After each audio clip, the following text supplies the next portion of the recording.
یہ گھر کے اندر کا حال ہے اور یہ گھر کے اندر کے در و دیوار ہیں. اللہ تک پہنچنے کا سب سے آسان ترین راستہ جو ہے ان جیسے گھروں کے بیچ میں سے ہوتا ہوا جاتا ہے. کوئی ایسا کندھا نہیں ہے جن کے اوپر وہ اپنا سر رکھ کے کچھ رو سکے, کچھ اپنے دل کا بوجھ ہلکا کر سکے. کیر خو موقع تو خدا جتا ڈیر پا بعد حال دا پدخ کیر شتا زندگی سرنگ تیرا وی اول خدا ہویا. بسم اللہ الرحمن الرحیم. السلام علیکم. میں ہوں شکور رسول اور آج ناظرین میں موجود ہوں بنو کے علاقے خون خیل میں, اور یہاں پہ ایک غریب گھرانہ جو کہ انتہائی غریب گھرانہ ہے, اور ان کی حالت زار میں آپ کو آج بتانے لگا ہوں. حالت زار پوچھنے سے پہلے جو ہم اپنی آنکھوں سے ان کا حال دیکھ سکتے ہیں وہ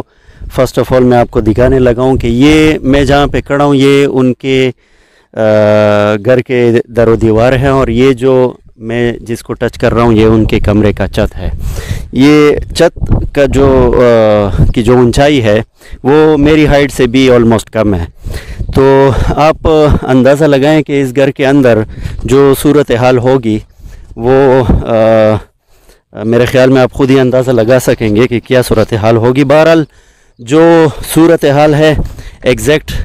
اس کو اس تک پہنچنے کے لیے اور مکمل معلومات حاصل کرنے کے لیے میں آپ کو گھر کے اندر کا حال ہے. ناظرین آپ دیکھ سکتے ہیں کہ یہ گھر کے اندر کا حال ہے, اور یہ گھر کے اندر کے در و دیوار ہیں, اور گھر کے اندر وہ کمرہ جس کی ہائٹ میری ہائٹ سے بھی کم تھی باہر کی طرف سے, یہ وہ کمرہ ہے. اور یہی ایک کمرہ ہے اس گھر میں. یہ آپ دیکھ سکتے ہیں اس کمرے کے چھت کا حال دیکھیں, آپ معائنہ کر سکتے ہیں. سارے یہ جو لکڑیوں کے بانس ہیں اس میں دیمک چڑھا ہوا ہے, اور چھت کا حال جو ہے وہ آپ کیمرے کی آنکھ سے واضح طور پہ دیکھ سکتے ہیں. اب آتے ہیں ہم یہاں پہ اس گھر میں جو خاتون زندگی بسر کر رہی ہے اکیلے تنے تنہا اس چھوٹے بچے کے ساتھ, ان سے ہم حالت زار پوچھتے ہیں کہ وہ کس حال میں ہیں.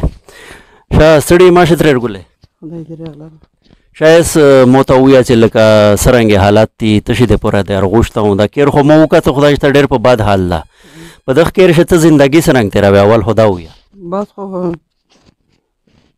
زي مارك والكان خدا بتقضي باخنا مارك روكي مارك ميري خدا وندا واخ كي سالا يارنا متشو مدا يارنا متشو تقواري كي زي سارا نوستاي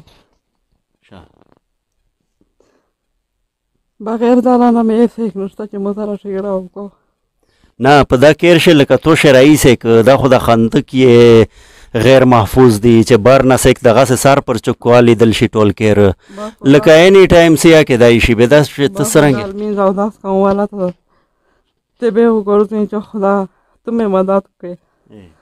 بغیر دالانا ميسيك نيرا نشتا كي چاہتا مخور والا دیکھتے نشتا كي تو ویرشه و تو غوری دا سمرا واخنا تا دغا سے هسته دا پینزوش شلکولا ہوئی بھی نا دغا گوشی چه تا هسته چه سڑای دا وفات شو دا زای دا واری کی زی سارا سمرا واخیشه چه تا دا سے گوشی خدا واری کا زای میں نوستار پتے و سڑای میں چه مرشو بی آغا دیما برو یغا شو نا به تو تا دغا خروک چوک دورای درمون رانز بیموری سل قسمه کسی پیششی دا به سیکوی در سر خدا میں علا مدد کئی دغا یہ واری کا زای میں اونده وی خرسته استله نیروی که دا دیسترار نو بمیلا ورطه یغا زیم سر اولو رو تامی که دیره داوی دا بچای ده زای دا که سده دا زی میں زای دا دا دل مسای دا بیای دولا با بچه دا مرده او وفات شو دا او میری چه دا میری سڑائی کرا میری بل سڑائی کڑا دا آفرین او دا یہ پریشا دا اوڑی کس کرتا پریشا او میری چیرے دسارا ملاو کولی ترسی یا دای غوڑی صحیح صحیح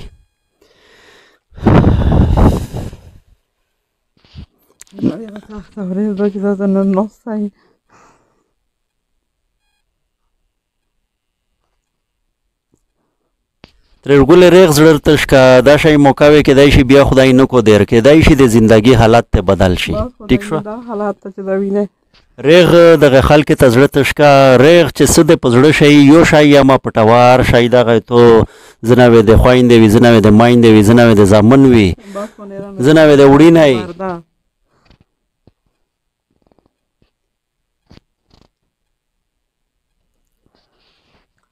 شاہ ناظرین یہ اس گھر میں تنہا زندگی گزارنا میرے خیال میں شاید ہی کوئی